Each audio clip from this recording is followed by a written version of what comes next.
Hi everyone. आज की video में मैं आप लोगों को 100 डेज़ प्रोग्रामिंग रोड मैप बताऊँगा।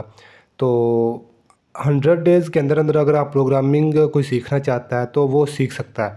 और उसका रोड मैप क्या है, पहली वीडियो में मैं आपको 50 डेज़ के अंदर उसको डिवाइड करूँगा। दूसरी वीडियो के अंदर जो नेक्स्ट वीडियो आएगी वो 51 डेज़ से लेकर 100 डेज़ तक कंप्लीट हो जाएगा। तो जो हमारे पास जो स्टार्टिंग डेज़ होती हैं, जैसा कि डे 1 से डे 10 तक, उसके अंदर आपने प्रोग्रामिंग बेसिक से मुराद आपने कोई भी एक प्रोग्रामिंग सीखनी है।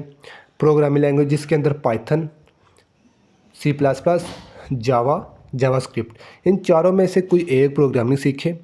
और अगर आप वेब डेवलपमेंट में काम करना चाहते हैं तो फिर आप जावास्क्रिप्ट, मेरी सजेशन के मुताबिक आप उस पर काम करें।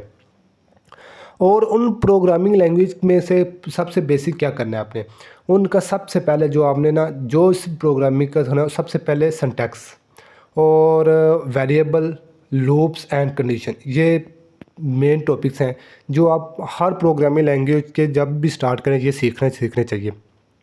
मोस्टली यूनिवर्सिटीज़ और कॉलेजेस के अंदर सी प्लस प्लस का फंडामेंटल करवाए जाते हैं।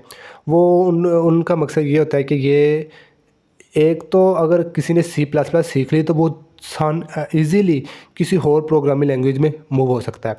और जिससे जैसे ही आपके ये चार basic syntax, loop, variable, condition वगैरह आपके कंप्लीट हो जाए तो आप छोटे छोटे प्रोग्राम बनाना सीखें। जैसा कि कुछ एग्जांपल्स मैं आपको बताऊंगा, जैसा कि आप इमोनोड, अगर आपने कोई प्रोग्राम बनाए फैक्टोरियल का, सम का, फिबोनाची सीरीज़ का, इस तरह जो जो छोटे छोटे प्रोग्राम जो हमारे रियल लाइफ में प्राइम नंबर का यूज़ होते हैं वो आप बनाना सीखें। और ये हमारे 10 डेज़ के अंदर आपने अच्छी खासी प्रैक्टिस करनी है। तो मोस्टली आपने तकरीबन एक दिन के अंदर लगभग 3 से 4 घंटे आपने देने हैं। और उसके बाद डे 11 से 20 तक आपने डाटा स्ट्रक्चर पर काम करना है। डाटा स्ट्रक्चर कौन कौन सी, जो चार बेसिक डाटा स्ट्रक्चर है उसके अंदर सबसे पहले अरे आती है, फिर लिस्ट, फिर स्टैक और क्यू। ये चार बेसिक डाटा स्ट्रक्चर्स है, ये इस पे काम करना है। इसका सबसे पहले ये डाटा स्ट्रक्चर क्यों होती है, कैसे होती है और किस तरह वर्क करती है, इस पे काम करें। और फिर इनको इस डाटा स्ट्रक्चर के कुछ क्वेश्चन लीड कोड या नीट कोड, ये दो अलग अलग प्लेटफार्म है, उसके ऊपर अपना अकाउंट बनाएं और उसके ऊपर इन चार डाटा स्ट्रक्चर के दो दो तीन तीन क्वेश्चन वगैरह करें और अपनी लॉजिक बिल्डिंग करें। ये हमारे 20 डेज़ के अंदर हमारी प्रोग्रामिंग फंडामेंटल है जो अच्छी खासी बन जाएगी। उसके बाद 21 से 30 डेज़ तक हम प्रोग्राम एल्गोरिथम फंडामेंटल की तरफ जाएंगे। एल्गोरिथम फंडामेंटल क्या है कि हमारे पास कुछ सॉर्टिंग के एल्गोरिथम होते हैं और कुछ सर्चिंग के एल्गोरिथम होते हैं। जैसे कि हमारे पास सॉर्टिंग के एल्गोरिथम होते हैं, जैसे कि bubble sort, insertion sort, merge sort, quick sort. Almost 7 to 8 algorithm लगते हैं, लेकिन मोस्टली ये 4-5 है। तो इस पे सीखें और इनको सिर्फ सीखना नहीं, इनको सिर्फ इम्प्लीमेंट करना सीखें। और ये भी देखें किस सिनेरियो में कौन सी सॉर्टिंग बेहतर होगी और क्यों बेहतर होगी, इसकी टाइम कैपेसिटी कम है क्यों कम है, और इनकी स्पेस कैपेसिटी ज़्यादा है इसकी कम है। इसको सब सिनेरियो में देखें किधर किधर ये फॉलो हो सकते हैं। उसके बाद हमारे पास 21 से 30 डेज़ के अंदर ही हमारे पास कुछ सर्चिंग भी आती है, सर्चिंग एल्गोरिथम होते हैं, जिसके अंदर हमारे पास बाइनरी सर्च होती है और लीनियर सर्च होती है। बाइनरी सर्च देखें और लीनियर सर्च की इम्प्लीमेंटेशन देखें, उसको सिनेरियो बेस सोल्व करने की कोशिश करें। ये हमारे 30 डेज़ के अंदर बेसिक काम हो जाएगा।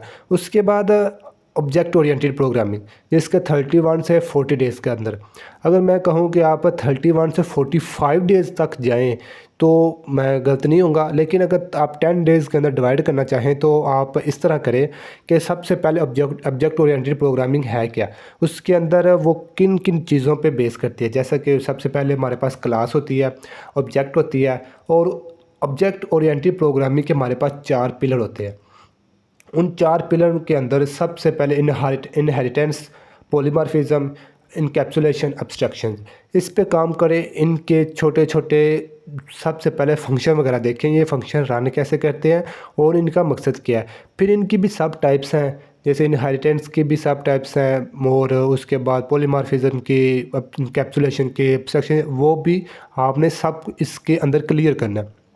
जैसे ही आपकी ये ऑब्जेक्ट ओरिएंटेड प्रोग्रामिंग क्लियर हो जाए, उसके बाद आपने क्या करना है, एक प्रोजेक्ट बनाना है। तो उस प्रोजेक्ट के अंदर आपने जितने भी कंसेप्ट पढ़े होंगे ऑब्जेक्ट ओरिएंटेड प्रोग्रामिंग के, वो सब और सब के सब आपने यूज़ करने हैं। उसके बाद हमारे पास आता है कि डे 41 टू डे 50, इसके अंदर हमारे पास इंटरमीडिएट डाटा स्ट्रक्चर। हमने पीछे डाटा स्ट्रक्चर की बात की थी। डाटा स्ट्रक्चर के अंदर हमने क्या किया था, सबसे पहले हमने अरे किया था, लिस्ट किया था, उसके बाद हमने स्टैक और क्यू। लेकिन इस data structure, intermediate data structure वो है कि ना ज़्यादा बेसिक है और ना ज़्यादा एडवांस है, यानी कि दरमियान में जो हमारे डाटा स्ट्रक्चर यूज़ होती है। उसमें से सबसे इम्पोर्टेंट जो है ना, वो हमारे पास है लिंक लिस्ट। उसके अंदर सिंगल लिंक लिस्ट आती है, डबल लिंक लिस्ट आती है, और उसके बाद हमारे पास hash map, set, back tracking, recursion, और इस तरह ये जो टॉपिक हैं, इसके अंदर हमारे पास बिट मैनिपुलेशन भी आ जाती है। ये आपने तकरीबन 5-6 टॉपिक है, इसके अंदर आपने अच्छी कमांड रखनी है। अगर मैं ये कहूँ कि हमारे पास इंटरव्यू के अंदर जो क्वेश्चन होते हैं प्रोग्रामिंग स्किल के बारे में, तो उनमें से मोस्टली जो एक क्वेश्चन तो हर कंपनी ईच एंड एवरीथिंग आपको इसके बारे में पूछेगी, लिंक लिस्ट के बारे में, और एक आपको ये रिकरियन के बारे में। ये रिकरियन और लिंक लिस्ट, ये दो टॉपिक ऐसे हैं कि इसके बारे में हर कंपनी ने पूछना ही पूछना है। तो इन इन 10 डे के अंदर आपने अपनी ये जो मेन टॉपिक हैं, और इसके अलावा ये जो इंटरमीडिएट डीएस है, इसके लीड कोड के ऊपर तकरीबन मोस्टली जो हमारे पास प्रॉब्लम्स है, उसके अंदर मीडियम और हार्ड, वो इनके ऊपर ही बेस करती है। तो ये तो आज की वीडियो हमारी इधर ख़त्म होगी। तो नेक्स्ट वीडियो में के अंदर हम इंशाल्लाह 51 डे से लेकर 100 डे तक नेक्स्ट प्लान करेंगे। ये तो भी हमारी प्रोग्रामिंग स्किल्स की थी। उसके बाद हम आगे डेवलपमेंट, वेब डेवलपमेंट के अंदर अगर आपने जाना है, तो अगर आपने जावास्क्रिप्ट किया है तो वो कौन कौन सी आपने उनके फ्रेमवर्क के ऊपर काम करना है। अगर आपने पाइथन यूज़ की थी, पाइथन सीखना स्टार्ट की थी, कि उसके अंदर आपने कौन कौन से फ्रेमवर्क यूज़ करने हैं। सो connected, keep learning and build something new. Thank you.